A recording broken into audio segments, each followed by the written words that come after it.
Unitary state, centralism, versus federalism and localism.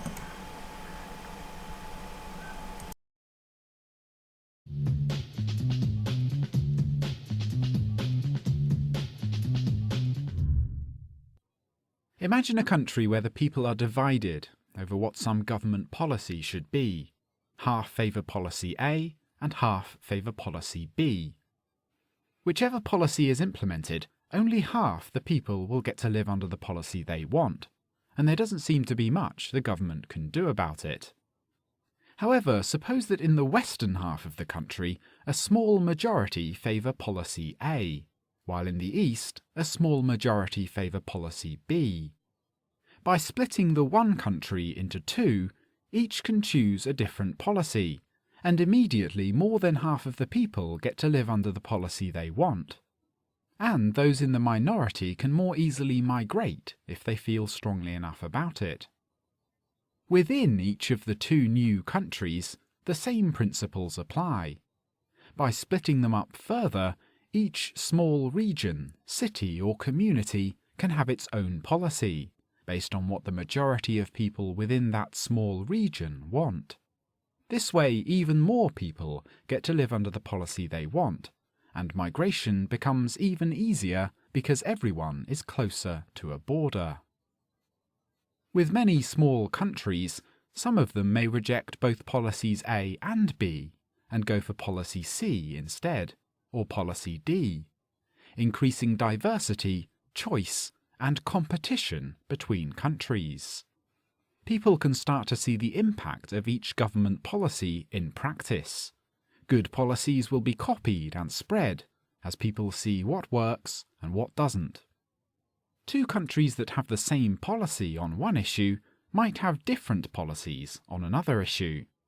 Where there are benefits to policy alignment across a large area, neighbouring countries can cooperate with each other on a voluntary, bottom-up basis.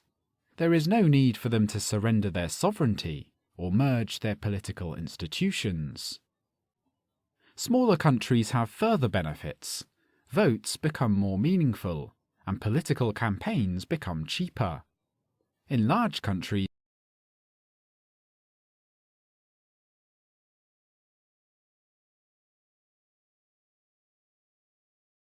the base of the government can be far away, while in small countries it is always close by. This means that the politicians are more likely to be from the same culture or class as the citizens, and meeting or protesting against them becomes easier. Governments become more accountable to their citizens. Over time, the size and role of government in each of these small countries could diverge greatly. Big government, small government, left-wing, right-wing, capitalist, communist, socialist, corporatist. The role of government in each country will be broadly determined by the preferences of the people in those countries, which could change rapidly when they see the success or failure of different governments in neighbouring countries. Not only government policies and roles, but also forms of government would be subject to experimentation and competition. Some countries may opt for representative democracy, others direct democracy, monarchy, or theocracy. Some may reject the state altogether and choose voluntarism. Most of us wish we could change some government policy, or change the role or form of the government we live under. Instead of endless debate and disagreements at the level of national politics, a better strategy, for more of us to live in the kind of country we want, would be for all of us to support the general principle that countries should be smaller. Thank you for watching this video. Let me know what you think in the comments below.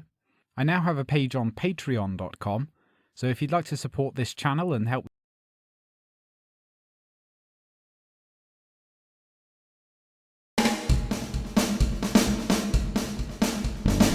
How do you quickie?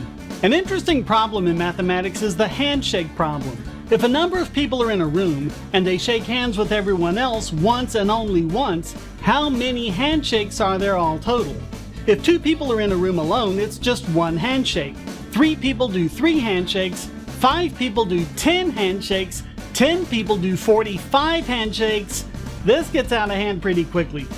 If 10 people are in a room, they each shake hands with 9 others. So 10 times 9 is 90. But that double counts each handshake. So you divide by 2 and get 45. The formula is n times n minus 1 over 2. A related issue is the birthday paradox. How many people should you get into a room, assuming that birthdays are random and equally likely and no one's born on leap day, to have a better than 50-50 chance that 2 of them will have the same birthday? It may sound unbelievable, but the answer is just 23. The handshake problem gives you an indication of why. Think about each handshake as an opportunity for a birthday match, and you understand the exponential explosion that happens, making a match much more likely than you would think. This has real-world implications. It's a major factor in decentralized networks, how the complexity of the network increases with each greater number of nodes. It has major ramifications for cryptography, because you want people to generate keys and hashes without a chance of a collision. In other words, without 2 separate keys matching just by chance. Do you want to make sure a bunch of sports teams play each other once before the playoffs? You need to understand the handshake problem. Exponential mathematics is way counterintuitive, but understanding the handshake problem will get you a good way towards comprehending it.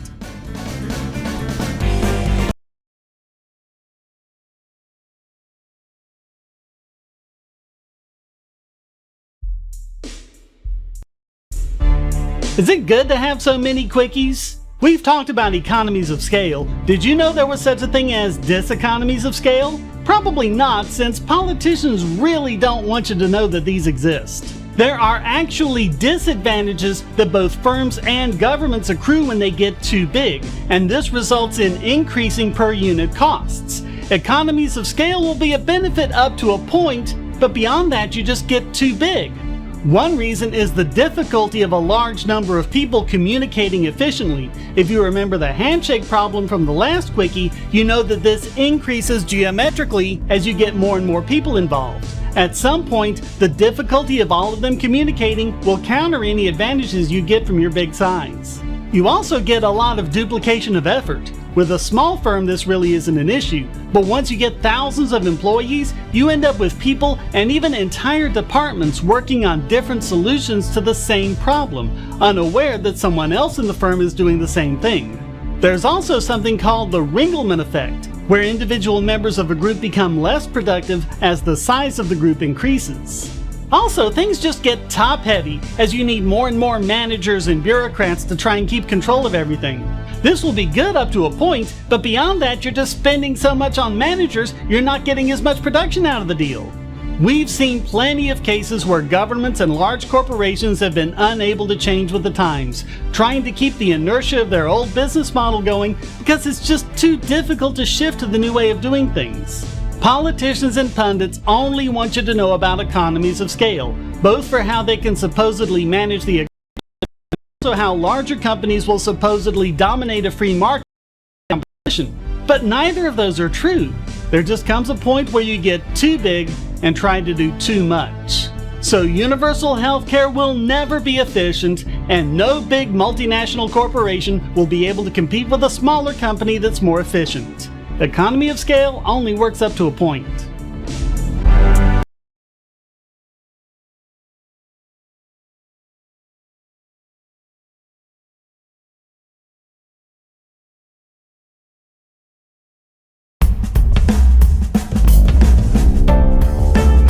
Lots of quickies! Economy of scale refers to the cost advantages of large purchases, such as buying in bulk. It can refer to production as well, where a firm's output is so large its average cost of production falls below the marginal cost. But it's a fallacy to think that you can apply this concept to an entire economy.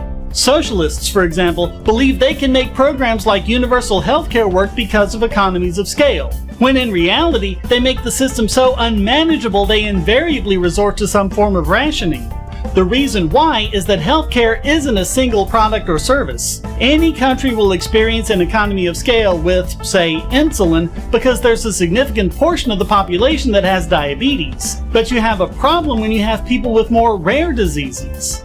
There are far more diseases with small populations than there are large populations. People suffering from all of these rare diseases put together might outnumber the diabetics, but you can't apply economy of scale to them because the treatments are all different. And it's even worse in a single-payer system. They actually end up with an even smaller representative pool, if they have any pool at all. They're just simply outvoted and outlobbied by the bigger pools.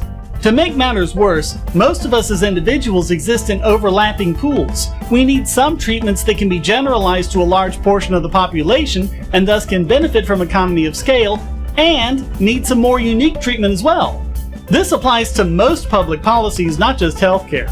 If you have a gigantic oven, you can cook a lot of turkeys at the same time. But if you need to cook turkeys and chicken and pot roast and bake some bread and make some apple pies, you can't do it all at once because they all require different temperatures and cooking times. Economy of scale can't apply there. It's just one more reason why socialism will always fail. Human beings are not products on an assembly line. Mass-produced decisions do not work for us. They might work for groups that are large enough to lobby policymakers, but those special interests will benefit at the expense of the rest of us.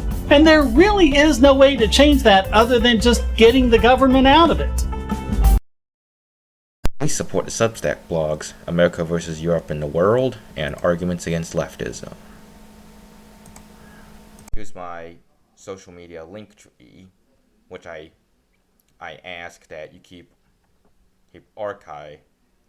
You keep the link and archive my content. And please